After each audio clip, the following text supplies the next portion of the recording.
Hello दोस्तों, नमस्कार दोस्तों। सीटेट के सुपरफास्ट एनालिसिस वीडियो में आप सभी का स्वागत है। आपको मात्र 10 से 12 मिनट के वीडियो में इस वीडियो के अंदर 1 से लेकर 30 तक बाल विकास व शिक्षा शास्त्र के प्रश्नों का सही और सबसे तेज सटीक जवाब बताने वाले हैं। कोई भी यहाँ पर व्याख्या नहीं, केवल प्रश्नों का आंसर देखिएगा और उसे मिलाइए कि कितने प्रश्न सही हैं और उसे कमेंट में ज़रूर बताइए। सेट कोई भी हो आपका, इसमें 1 से लेकर 30 तक क्वेश्चन के बीच में ही मिलेंगे। तो चलिए शुरू करते हैं।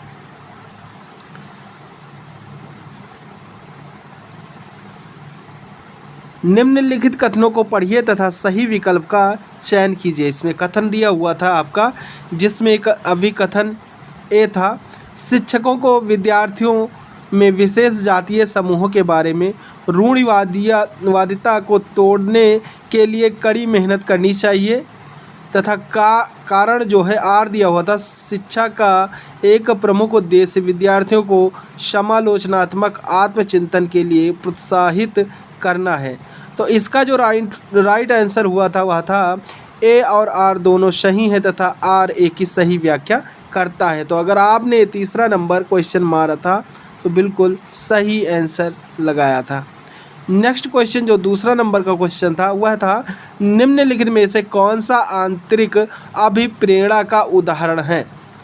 तो इसका जो राइट आंसर था ऑप्शन डी, व्यक्तिगत आनंद के लिए एक वाद्य यंत्र बजाना। यानी आंतरिक, यानी खुद की बात कर रहा है, खुद की प्रेरणा के लिए कर रहा है, तो आनंद के लिए ही एक वाद्य यंत्र बजाएगा। नेक्स्ट क्वेश्चन था तीसरा नंबर का, निम्नलिखित कथन में विकास के किस सिद्धांत को दर्शाया गया है। जो बच्चे अपने शुरुआती वर्षों में भाषा सीखने के लिए अनुकूल वातावरण से वंचित रहते हैं, उन्हें बाद के जीवन में भाषा चुनने में थोड़ी कठिनाई होती है। तो इसका जो राइट आंसर था वह कौन सा था, भाषा के विकास का एक संवेदनशील काल, यानी ऑप्शन तीसरा जो था वह आपका सही था। चौथा क्वेश्चन है, अधिगम के सामान्य सिद्धांत बताते हैं कि विद्यार्थी बेहतर रूप से सीखते हैं यदि शिक्षक पहले उस पर चर्चा करे जिसके बारे में विद्यार्थी को नहीं पता है और फिर उस पर आए जो विद्यार्थी को पहले से पता है। तो जो इसका राइट आंसर था वह चौथा था। छठा क्वेश्चन है, एक शिक्षिका अपने विद्यार्थियों को संज्ञानात्मक कौशल विकसित करने में मदद करना चाहती है, तो कैसे करेगी। विद्यार्थियों को प्रोत्साहित करना कि वह स्वयं अपने अधिगम पर चिंतन करें और अपनी प्रगति का मूल्यांकन करें। तो ऑप्शन जो डी था यानी चौथा था वह आपका सही हो जाएगा। नेक्स्ट क्वेश्चन था छठे नंबर का, यह भी कथन से संबंधित था। तो कथन जो ए है, शिक्षकों को संकल्पना को मजबूत करने के लिए विद्यार्थियों को अपने स्वयं के संकल्पना के उदाहरणों और गैर उदाहरणों की पहचान करने के लिए कहना चाहिए। तो और कारण आर दिया हुआ, उदाहरणों के बारे में सोचने से संकल्पना को मजबूत किया जाता है जबकि गैर उदाहरण विद्यार्थियों को भ्रमित करते हैं। तो इसका जो राइट आंसर हो जाएगा ए सही है परंतु आर गलत है, इसलिए ऑप्शन ए नंबर सही हो जाएगा। सातवें नंबर का क्वेश्चन था, माध्यमिक कक्षाओं में अधिगम के लिए एक अनुकूल कक्षा का वातावरण किस पर सहकारी अधिगम पर केंद्रित होता है। तो इसका राइट आंसर चौथा हो जाएगा। अगर आपने सहकारी अधिगम लगाया है तो बिल्कुल सही आंसर लगाया है। जटिल समस्याओं से जूझ रहे अमन के समस्या समाधान कौशल विकसित करने में एक शिक्षक किस प्रकार मदद कर सकता है। तो वह जो है उसे मंथन करने और विचार उत्पन्न करने के लिए प्रोत्साहित करके उसकी मदद कर सकता है। इसलिए अगर आपने ऑप्शन नंबर 1 पर लगाया है ठीक, तो वह बिल्कुल सही था। नेक्स्ट क्वेश्चन 9 नंबर का है, बोध आधारित शिक्षण का अंतर्निहित सिद्धांत यह विश्वास है कि ऐसा करने के लिए एक सुविधाजनक वातावरण प्रदान किए जाने पर शिक्षार्थी ज्ञान का निर्माण कर सकते हैं। ऑप्शन 2 सही है। वह विद्यार्थी जो पठन वैकल्य से जूझ रहे हैं को पढ़ना सिखाया जा सकता है, तो प्रणालीगत ध्यानात्मक प्रशिक्षण के माध्यम से सिखाया जा सकता है। निम्नलिखित में से कौन सा समूह उन विशिष्टताओं का सही ढंग से उल्लेख करता है जो प्रतिभाशाली विद्यार्थियों और कक्षा में अन्य विद्यार्थियों के बीच आमतौर पर भिन्न होते हैं? तो इसका जो राइट आंसर हो जाए समझ की अग्रवर्ती गहनता तथा सीखने की तेज गति। तो ए और बी दोनों सही हैं, तो किस ऑप्शन में दिया हुआ, तीसरे में दिया हुआ, यही आपका सही आंसर हो जाएगा। श्रवण बाधिता के संदर्भ में निम्नलिखित में से कौन सा कथन सही है? तो जो सही कथन था वह श्रवण बाधिता बच्चे के प्रभावी ढंग से संवाद करने की क्षमता को प्रभावित कर सकती है। ऑप्शन ए आपका राइट आंसर था।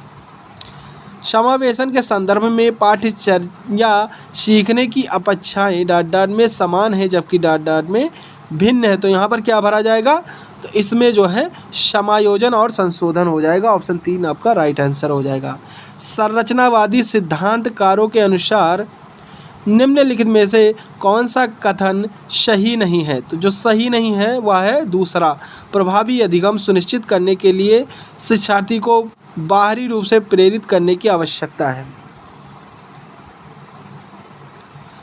15 नंबर का क्वेश्चन है, एक प्रगतिशील कक्षा में विद्यार्थी, इसका राइट आंसर कौन सा हो जाएगा?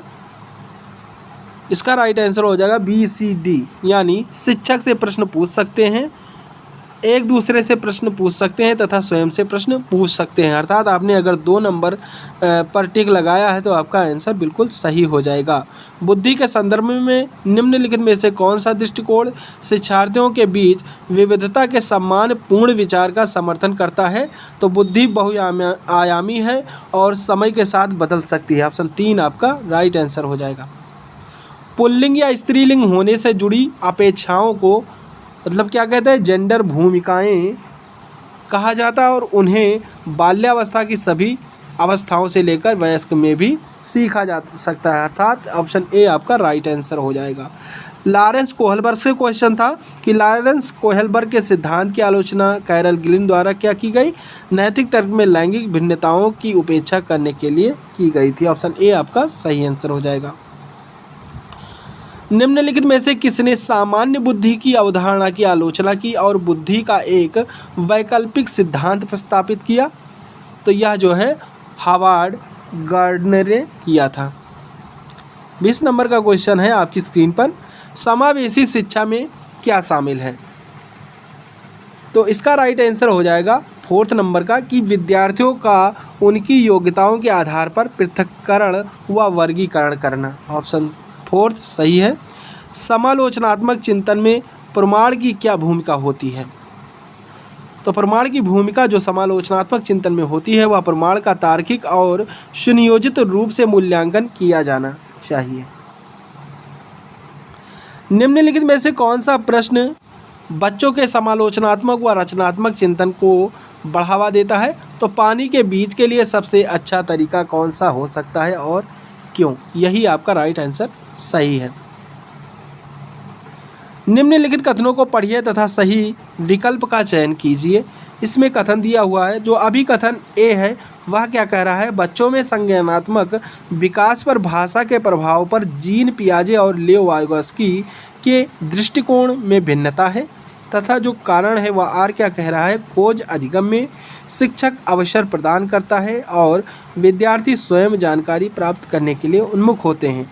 तो ए और आर दोनों सही हैं, परंतु आर ए की सही व्याख्या नहीं करता है। अगर आपने 4th नंबर का ऑप्शन लगाया है तो बिल्कुल सही आंसर आपका है। 24 नंबर का क्वेश्चन आपकी स्क्रीन पर है। इसमें भी कथन से संबंधित क्वेश्चन दिया हुआ है। अभी कथन ए कह रहा है, बच्चों के बीच विकासात्मक दरों में काफ़ी विभिन्नताएं मौजूद होती हैं तथा कारण आर कह रहा है, विकासात्मक अंतर आनुवांशिक और अनुभवात्मक विविधताओं की जटिल अंतःक्रिया का एक अनिवार्य परिणाम है। तो इसका जो राइट आंसर हो जाएगा तीसरा, ए और आर दोनों सही हैं तथा आर ए की सही व्याख्या करता है। भाई बहन के रिश्तों माता पिता और साथियों के साथ संबंधों से भिन्न होते हैं और बाल्यावस्था में सामाजिकरण की महत्वपूर्ण भूमिका निभाते हैं। अर्थात ए नंबर का ऑप्शन आपका सही हो जाएगा। 26 नंबर का क्वेश्चन आपकी स्क्रीन पर है। महारत यानी निपुणता, लक्ष्य और प्रदर्शन लक्ष्य में क्या अंतर है? तो इसमें जो अंतर है, सुधार महारत लक्ष्य अपने कौशल और कार्य की समझ में सुधार करने पर केंद्रित होते हैं, जबकि प्रदर्शन लक्ष्य उच्च ग्रेड प्राप्त करने या बाहरी पुरस्कार प्राप्त करने पर केंद्रित होते हैं। तो ऑप्शन 4 आपका सही आंसर हो जाएगा। निम्नलिखित में से कौन सी पियाजे के संज्ञानात्मक विकास के सिद्धांत की सीमा है?